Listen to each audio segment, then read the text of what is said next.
प्यारे बच्चों, DP Singh classes Prayagraj के चैनल पे आप लोगों का स्वागत है।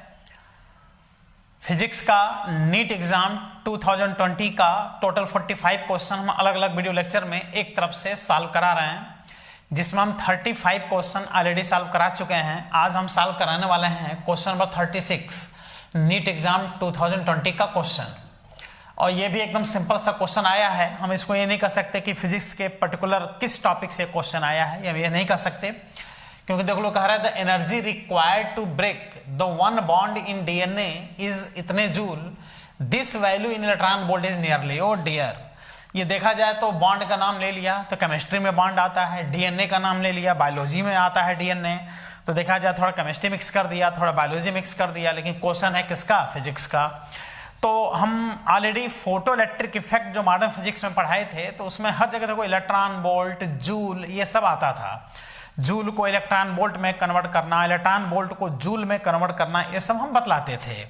वहां पे बहुत ज्यादा आवश्यकता पड़ता था फोटो इलेक्ट्रिक इफेक्ट में। तो एक तरह से कहा जाता है ये फोटो इलेक्ट्रिक इफेक्ट का ही क्वेश्चन है। फोटो इफेक्ट का एकदम सिंपल सा क्वेश्चन। जूल को इलेक्ट्रॉन वोल्ट में क्या कर देना है? कन्वर्ट कर देना है। देखो ये जूल दिया है और आंसर किस में दे रहा है? इलेक्ट्रॉन वोल्ट में। तो इलेक्ट्रॉन वोल्ट को जूल में कन्वर्ट करने के लिए 1.6 इंटू 10⁻⁻19 से मल्टीप्लाई किया जाता है, और जूल को इलेक्ट्रॉन वोल्ट में बदलने के लिए 1.6 इंटू 10⁻19 से डिवाइड कर दो, बस तुरंत आंसर आ गया। बस थोड़ा सा डिवाइड करो, आंसर आ गया। आओ देखो, और यहीं सॉल्व कर लेते हैं। 10⁻⁻20 joule is equal to 10⁻⁻20 upon 1.6 into 10⁻⁻19 electron volt. देख रहे हो? तो ये आ गया देखो 1/1.6 इंटू ये -19, यहां जाकर के -20 + 19 हो जाएगा, तो बचेगा कितना? -1। तो 10⁻⁻1 जब डिनोमिनेटर में आएगा तो 10 हो जाएगा, और ये हो जाएगा 16, नहीं?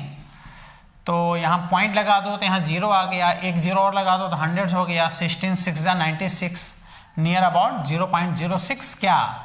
Electron volt. ये देखो आंसर आ रहा है। तो इतने जूल को जब इलेक्ट्रॉन वोल्ट में बदलेंगे तो 0.06 इलेक्ट्रॉन वोल्ट आएगा।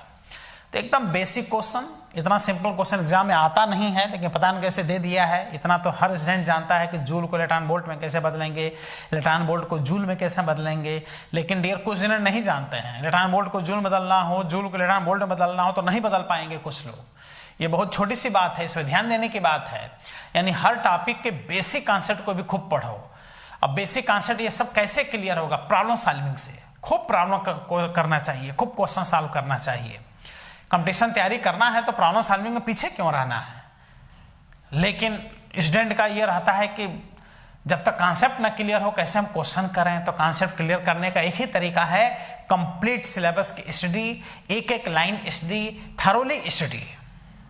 तो ऑलरेडी डीपी सिंह क्लासेस में ऑनलाइन ऑफलाइन सारे क्लासेस चल रहे हैं, जिसमें कि ऑफलाइन क्लासेस अभी स्टार्ट नहीं हुई हैं, लेकिन ऑनलाइन क्लासेस ऑलरेडी चल रही हैं। 11th foundation, 12th foundation, IIT PMT की अलग अलग क्लासेस चल रही हैं ऐप के द्वारा। अगर किसी को भी कंप्लीट थारोली स्टडी फिजिक्स का करना है या किसी भी सब्जेक्ट का करना है, तो ऐप डाउनलोड करके, डीपी सिंह क्लासेस का कैपिटल लेटर में ऐप डाउनलोड करके और कोर्स को ज्वाइन कर सकते हैं, और with in time minimum fees में कंप्लीट कोर्स की स्टडी कर सकते हैं। और ऐप का जो लिंक है वो डिस्क्रिप्शन बॉक्स में ऑलरेडी दिया गया है। ठीक है बेटा, तो अब हम आगे अगले वीडियो लेक्चर में सॉल्व कराएंगे क्वेश्चन नंबर 37। ये 36 नंबर क्वेश्चन है। अब अगले वीडियो लेक्चर में हम 37 नंबर क्वेश्चन सॉल्व कराएंगे। All the best.